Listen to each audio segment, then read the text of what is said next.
Shalom saudara-saudara yang dikasihi oleh Tuhan Yesus. Pada hari ini kita kembali bersama-sama boleh merenungkan bagian firman Tuhan yang akan kita baca pada hari ini dari Kisah Para Rasul pasal yang kedua, ayat yang pertama sampai dengan ayat yang ke-13. Namun sebelumnya Bapak Ibu Saudara, saya mengajak kita untuk berdoa terlebih dahulu. Bapa, terangi hati kami dengan firman Tuhan. Kami percaya bahwa dengan firman-Mu kami boleh berjalan menyusuri kehidupan ini, dan dalam tuntunan firman-Mu kami akan semakin melihat rancangan Tuhan yang begitu indah di dalam kehidupan kami.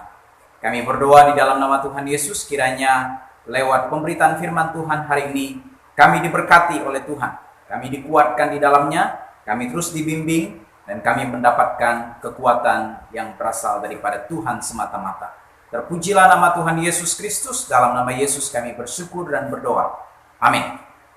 Saudara-saudara yang dikasihi oleh Tuhan, pada hari ini kita akan belajar bagian firman Tuhan yang tentunya berhubungan dengan hari Pentakosta.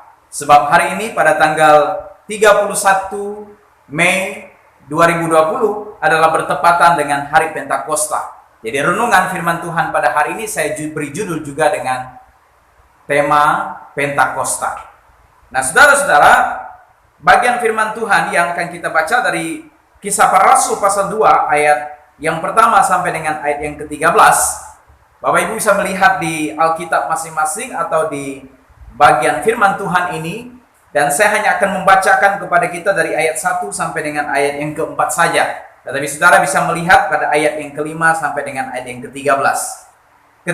Ketika tiba hari Pentakosta, semua orang percaya berkumpul di satu tempat. Tiba-tiba turunlah dari langit suatu bunyi seperti tiupan angin keras yang memenuhi seluruh rumah di mana mereka duduk. Dan tampaklah kepada mereka lidah-lidah seperti nyala api yang bertebaran dan hinggap pada mereka masing-masing. Maka penuhlah mereka dengan Roh Kudus, lalu mereka mulai berkata-kata dalam bahasa-bahasa lain seperti yang diberikan oleh Roh itu kepada mereka untuk mengatakannya. Saya ingin bercerita sedikit sebelum saya memulai daripada bagian firman Tuhan ini. Ada seorang pendeta, dia mempersiapkan khotbahnya untuk hari Pentakosta. Dengan sangat menggebu-gebu, dengan sangat bersemangat, dan saking bersemangatnya, pendeta ini pun mempersiapkan suatu peragaan visual yang nantinya akan ditampilkan pada saat dia berkhotbah tentang Pentakosta, atau pada saat peristiwa di mana turunnya Roh Kudus.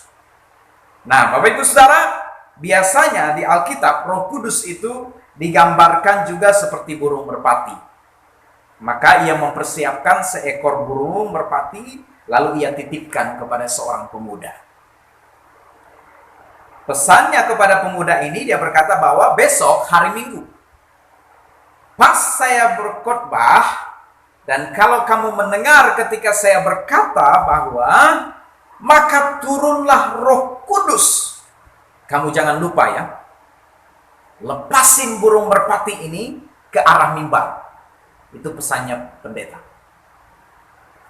Keesokan harinya ketika pendeta ini mulai berkhotbah, Bapak Ibu Saudara, dia pun dengan berkhotbah dengan bersemangat, dia berkhotbah dengan luar biasa, menjelaskan tentang Pentakosta, lalu dia berkata, maka turunlah Roh Kudus. Tetapi apa yang terjadi, saudara? Ternyata si pemuda ini malah berteriak. Dia berkata, Pak Pendeta, Roh Kudusnya kabur ke arah jendela atas. Wah, kaget Pak Pendeta ini ketika pemuda ini berteriak, kalau Roh Kudusnya kabur ke arah jendela atas. Jadi bukannya terbang ke arah mimbar seperti instruksi Pak Pendeta tadi, malah burung merpatinya, saudaraku, kabur, ingin mencari tempat untuk bisa keluar dari gereja itu. Nah, saudara-saudara, ini sebuah cerita yang memang hanya sebuah cerita. Tetapi kalau kita memperhatikan bahwa apa yang sesungguhnya terjadi dalam peristiwa Pentakosta, maka Bapak Ibu Saudaraku, kita kembali diingatkan bahwa hari Pentakosta itu adalah hari yang cukup penting, bahkan juga tergolong sangat penting di dalam kehidupan Kristiani. Walaupun itu tidak diberi kalender khusus atau dengan kata lain tidak ditandai khusus, saudara. Tapi setiap hari Minggu yang berhubungan dengan Pentakosta, karena itu bertepatan dengan hari Minggu, saudara, maka tentunya kita memperingatinya bersama-sama dengan gereja-gereja yang tentunya, saudaraku, bersama-sama pada waktu ini atau pada hari ini memperingati hari Pentakosta. Oleh karena itu hari ini kita akan bersama-sama merenungkan firman Tuhan dari peristiwa Pentakosta atau peristiwa di mana pencurahan Roh Kudus terjadi di dalam kehidupan orang percaya. Nah, Bapak Ibu Saudara yang dikasihi oleh Tuhan, di dalam Lukas pasal 24 ayat yang ke-49, Yesus sendiri sudah berjanji kepada murid-muridnya untuk mengirim apa yang telah dijanjikan oleh Bapa. Dan para muridnya diharapkan untuk tidak pergi meninggalkan kota Yerusalem. Mereka diharapkan untuk tetap tinggal di kota Yerusalem sampai mereka akhirnya diperlengkapi dengan Roh Kudus yang dijanjikan oleh Bapa itu sendiri. Nah, pada hari itu juga, pada suatu hari Bapak Ibu Saudaraku, pada perjalanan Yesus atau pada peristiwa di mana Yesus sedang makan bersama-sama dengan murid-muridnya, Ia juga melarang mereka untuk meninggalkan Yerusalem dan menyuruh mereka tinggal di situ dan menantikan janji Bapa, seperti dikatakan di dalam Kisah Para Rasul pasal yang pertama ayat yang ke-4. Nah, tentunya yang dijanjikan Bapa ini adalah Roh Kudus, sama seperti yang Yesus katakan di dalam Yohanes pasal 14 ayat 26 bagian A, yang berbunyi, tetapi penghibur, yaitu Roh Kudus, akan diutus oleh Bapa dalam namaku. Nah, Bapak Ibu Saudara, kita memahami bahwa sesungguhnya apa yang dijanjikan oleh Bapa, apa yang disampaikan oleh Yesus adalah Roh Kudus. Dan dalam peristiwa Pentakosta, di mana peristiwa ini terjadi di Yerusalem, akan menjadi pelajaran bagi kehidupan rohani kita. Apa yang kita baca, apa yang kita renungkan, tentunya dalam peristiwa ini akan menjadi satu bagian yang menarik untuk kita pelajari bersama-sama, saudara. Nah, yang pertama akan kita lihat bersama-sama dari peristiwa Pentakosta adalah di hari Pentakosta pencurahan Roh Kudus itu terjadi. Di hari Pentakosta pencurahan Roh Kudus itu terjadi. Terjadinya kepada siapa? Terjadinya kepada orang percaya. Terjadinya kepada kita sebagai orang yang mengaku percaya kepada Yesus. Tidak hanya terjadi kepada murid-muridnya pada waktu itu, mereka yang mengalami pencurahan Roh Kudus, tetapi di masa sekarang ini Bapak Ibu Saudaraku, dampaknya begitu luar biasa, yaitu terjadi juga kepada orang yang percaya kepada Yesus. Nah, mari kita lihat bersama-sama, tentunya Pentakosta atau hari Pentakosta seperti dikatakan pada ayat 1, ketika tiba hari Pentakosta, semua orang percaya berkumpul di satu tempat, maka kita bisa melihat bersama-sama bahwa peristiwa pencurahan Roh Kudus itu bertepatan dengan hari Pentakosta. Nah, bagi orang Yahudi, momen Pentakosta itu adalah momen yang sangat penting. Karena bagi mereka ada beberapa peristiwa yang akan mereka ingat, yang akan mereka peringati, yang akan mereka kenal, yang tentunya menjadi momen sangat penting bagi orang Yahudi. Nah, momen yang pertama, Bapak Ibu Saudara, mereka mengingat bahwa hari umat Israel itu terbebas dari perbudakan di Mesir dengan keperkasaan Tuhan. Akhirnya mereka pada waktu itu menang dan mereka mendapatkan pembebasan itu.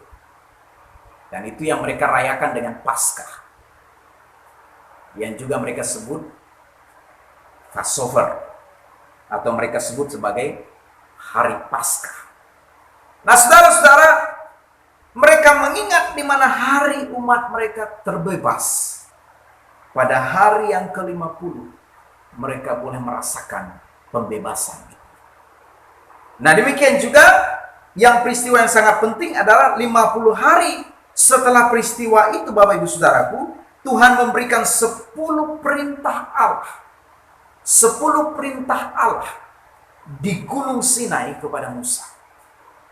Dan 10 perintah Allah ini diterima oleh Musa, yang disampaikan kepada umat Israel, dan mereka mengingat peristiwa itu juga di hari Pentakosta.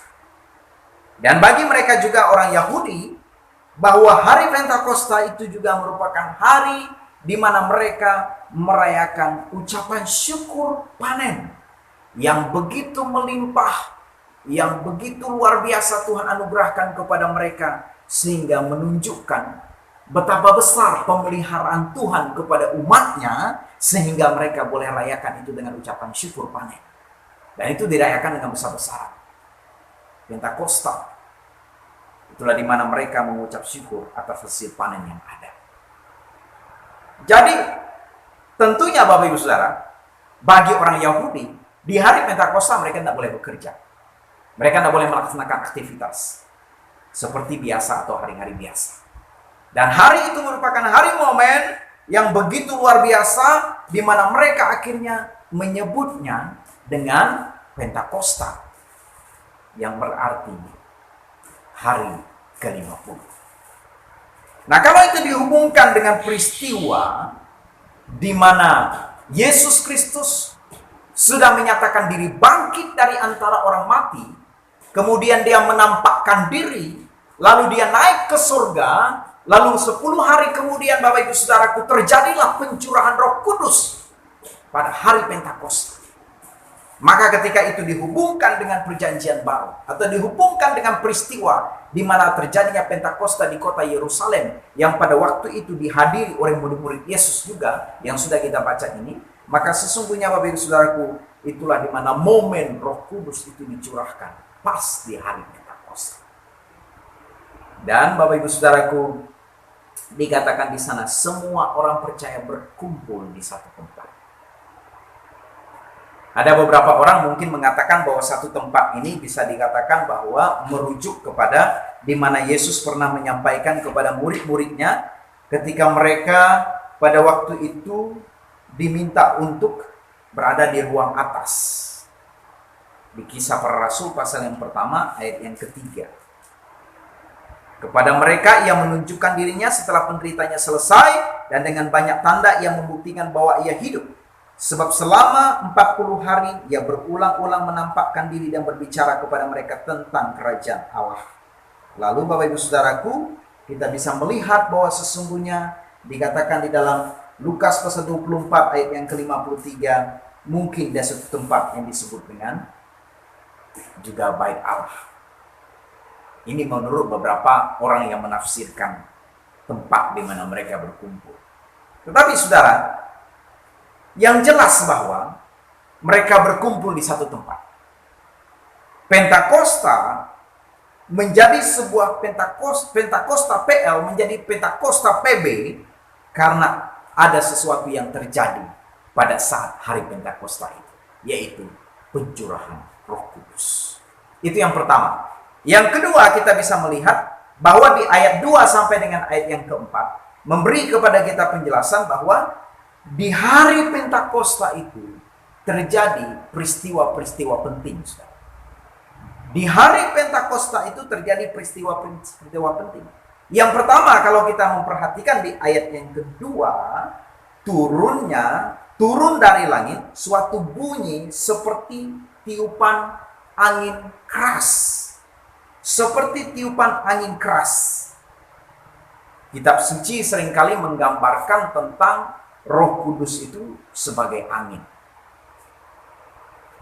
Nah, ini bisa dilihat referensinya di Yohanes pasal 3 ayat 8, Yohanes pasal 37 ayat 9, ayat 10 dan 14, dan Yohanes pasal 20 ayat 20. Nah, Bapak Ibu Saudara yang dikasihi oleh Tuhan, tentunya Bapak Ibu Saudara, kita memperhatikan bagaimana Roh Kudus itu dinyatakan seperti angin. Kemudian yang kedua, tampaklah lidah seperti nyala api yang bertebaran tinggal pada mereka masing-masing di ayat yang ketiga. Dan juga Alkitab menggambarkan bahwa Roh Kudus sebagai api yang berfungsi untuk menyucikan atau menguduskan kehidupan orang percaya. Nah, kemudian kalau kita perhatikan pada ayat 4 bagian A, Roh Kudus itu turun dan memenuhi mereka. Ini peristiwa yang ketiga. Roh Kudus itu turun dan memenuhi mereka. Terjemahan lain berkata bahwa mereka semua dipenuhi oleh Roh Kudus. Jadi murid-murid Yesus dipenuhi oleh Roh Kudus, sehingga pada waktu itu Bapak Ibu Saudaraku, mereka mengatakan apa yang dikatakan oleh Roh Kudus kepada mereka, kepada orang-orang yang hadir di dalam bahasa-bahasa, sesuai dengan bahasa orang yang hadir pada saat itu.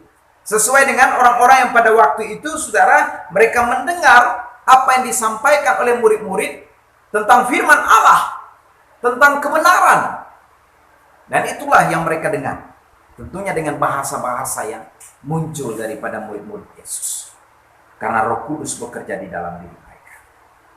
Sehingga membuat orang-orang menjadi kebingungan. Kok mereka bisa mengerti bahasa kita? Kok mereka bisa menyampaikan itu di dalam bahasa kita? Dan membuat juga orang-orang menjadi tercengang, dikatakan ayat yang ke-7, serta menjadi heran dengan peristiwa yang terjadi itu. Tapi itulah pekerjaan Roh Kudus. Itulah peristiwa yang terjadi pada waktu itu, dan peristiwa itu sangat penting. Itulah membuktikan bahwa Roh Kudus dicurahkan seperti angin, seperti lidah-lidah api, atau tampak seperti nyala api, lidah-lidah nyala api yang bertebaran, dan mereka sendiri dipenuhi oleh Roh Kudus. Itu yang kedua dalam peristiwa Pentakosta. Ada peristiwa-peristiwa penting yang terjadi di hari Pentakosta. Nah, yang ketiga Bapak Ibu Saudaraku, di hari Pentakosta itu Injil Kristus diberitakan. Injil Kristus diberitakan di ayat 14 sampai dengan ayat yang ke-42. Kita bisa melihat bagaimana Petrus, dia bangkit berdiri, lalu dia menyampaikan firman Allah. Dia menyampaikan tentang Kristus yang sudah mati di antara orang mati. Kemudian dia bangkit dari antara orang mati, lalu naik ke sorga, duduk di sebelah kanan Allah, dan menyatakan bahwa Kristus hidup. Dan ketika Petrus menantang orang-orang pada waktu itu yang hadir, sehingga dikatakan di sana bahwa mereka yang memberi dirinya dibaptis, pada ayat 41 itu berkata bahwa mereka jumlahnya kira-kira 3.000 jiwa. Sebuah kebangunan rohani yang besar terjadi ketika pertama kali Petrus menyampaikan firman Allah. Seorang nelayan yang latar belakang nelayan menyampaikan firman Allah dengan penuh kuasa daripada Allah, seperti yang dijanjikan oleh Yesus. Dengan penuh wibawa yang luar biasa datang daripada Allah, dalam pencurahan Roh Kudus, sehingga banyak orang menjadi percaya kepada Yesus. Nah, saudara-saudara, apa yang terjadi dengan orang-orang percaya pada waktu itu? Mereka mengambil respon untuk memberi diri dibaptis. Mereka bertekun di dalam pengajaran dan berkumpul bersama-sama. Lalu mereka berkumpul untuk memecahkan roti dan berdoa. Inilah dampak yang luar biasa terjadi daripada kebangunan rohani yang pada waktu itu terjadi di Yerusalem. Kita melihat bahwa sesungguhnya Roh Kudus bekerja dengan luar biasa di hari Pentakosta, di mana pemberitaan Injil itu terus dilaksanakan. Jadi misi Kristus, misi Allah untuk menyelamatkan setiap orang yang belum percaya kepada Kristus, terus terjadi di muka bumi ini. Dan itu dikerjakan oleh Roh Kudus di setiap hati orang percaya, untuk menyatakan bahwa Kristus adalah juru selamat. Nah, Bapak Ibu Saudaraku dikasihi oleh Tuhan, tentunya lewat pencurahan Roh Kudus atau peristiwa Pentakosta, dicurahkannya Roh Kudus di dalam kehidupan setiap murid-murid Yesus, dan akhirnya juga kepada semua orang yang percaya pada waktu itu, saudara. Maka tentunya, saudaraku, terjadi juga di dalam kehidupan kita. Apabila kita sebagai orang yang tentunya mengakui Yesus dalam kehidupan kita, maka tentunya Roh Kudus yang kita rindukan untuk memenuhi hidup kita ini, dialah yang akan membuat perubahan di dalam kehidupan kita. Hidup yang berubah, hidup yang berdampak kepada orang lain, hidup yang tentunya, saudaraku, menjadi berkat kepada orang lain. Dan itu ada di dalam diri kita masing-masing, karena Roh Kudus mau tinggal bersama dengan kita. Roh Kudus mau memenuhi kehidupan kita untuk senantiasa menjadikan hidup kita ini berkat, dan akhirnya membawa orang lain kepada Kristus. Demikian juga, saudaraku, lewat peristiwa Roh Pentakosta, Tentu Injil tidak berhenti sampai di situ diberitakan. Injil terus menyebar untuk diberitakan. Tidak hanya murid-murid Yesus yang diberi tugas memberitakan Injil. Tidak hanya Paulus memberitakan Injil, saudara. Tidak hanya, saudaraku, tanggung jawab yang pada waktu ini diberikan kepada orang-orang khusus, tetapi juga diberikan kepada kita untuk terus menyatakan pemberitaan Injil itu kepada orang-orang yang belum percaya. Dan pemberitaan Injil ini bukan dalam satu bahasa. Kalau kita melihat bahwa pekerjaan Roh Kudus yang terjadi di hari Pentakosta, dia tidak hanya memakai satu bahasa saja. Dia tidak menggunakan satu logat saja, saudara. Dia tidak hanya menggunakan satu bahasa lidah saja. Tetapi justru kita memperhatikan bahwa orang-orang yang pada waktu itu dari Partia, dari Media, dari Elam, dari Mesopotamia, dari Yudea, dari Kapadokia, dari Pontus, dari Asia, dari Frigia, dari Pamfilia, dari Mesir, dan daerah-daerah Libya, ataupun daerah-daerah yang lain, mereka bisa mengerti bahasa dari rasul-rasul ketika mereka bicara tentang perbuatan-perbuatan besar yang Allah lakukan. Itu karena, saudaraku, Roh Kudus bekerja tidak hanya dalam satu bahasa, tapi dia dengan berbagai bahasa. Nah, sekarang kita patut bersyukur kepada Tuhan, karena Roh Kudus bekerja di muka bumi ini dengan berbagai bahasa.